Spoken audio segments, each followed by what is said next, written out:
Bonjour à vous mesdames et messieurs et merci de nous suivre. Si vous avez loupé les infos comme d'habitude, ne vous inquiétez pas, Récap de 30 vous en fait le bilan de la semaine.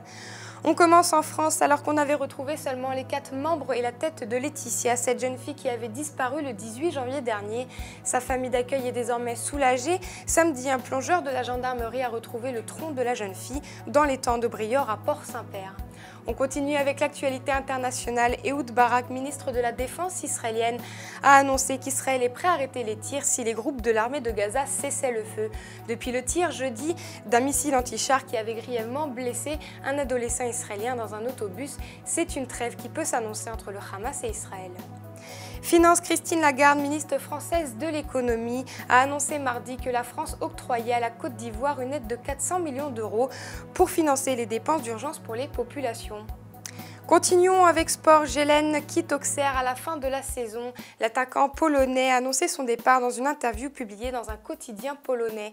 Il ne s'entendait pas super bien avec son club et partira pour un plus grand club, a-t-il déclaré.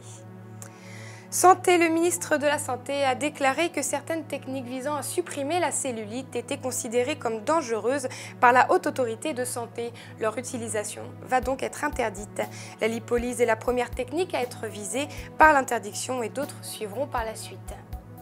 People, c'est une triste nouvelle qu'a publié un magazine américain. Jennifer Aniston, l'actrice de 42 ans rendue célèbre par la série Friends, a été diagnostiquée par un cancer du sein.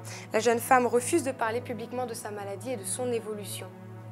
Enfin, technologie, 2 chercheurs français du laboratoire informatique de Grenoble ont mis au point une nouvelle technologie qui consiste à rajouter un film plastique qui permet de voir une image en 3D sans lunettes sur les appareils mobiles d'Apple. Cette technologie sera proposée sur l'iPhone et l'iPad, mais que les adeptes ne s'inquiètent pas, les concepteurs ont déclaré que l'accéléromètre ne sera pas touché. Voilà, c'est la fin de Récap de 30. Merci de nous avoir suivis et à la semaine prochaine.